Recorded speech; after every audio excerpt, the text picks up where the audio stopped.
শ্বশুর বাড়িতে সংসার করতে এসে একটা জিনিস তো বুঝেছি, যেখানে অন্যায় করা হয় সেখানে অবশ্যই আমি অপরাধী।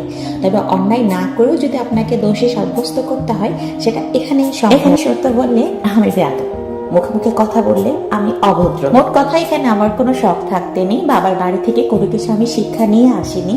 মেয়েটির চরিত্র ভালো না, মেয়েটি কারোর সঙ্গে মিশতে পারে না, কত কত অবজেকশন, তাই না? তারপর আপনি কি কখনো খেয়াল করেছেন আপনি তার সঙ্গে কেমনটা পেশ করছেন? তার বলার কেউ নেই বলে আপনি যা ইচ্ছা তাকে তাই কথা শুনিয়েছেন। কোনো মেয়ে বিয়ের পরে শ্বশুরবাড়িতে ঝগড়া করতে আসে না, সে স্বপ্ন নিয়ে আসে নতুন একটা পরিবারকে নিজের পরিবার করবে বলে। তবে এই স্বপ্ন কিছু কিছু মেয়ের স্বপ্নই থেকে যায়।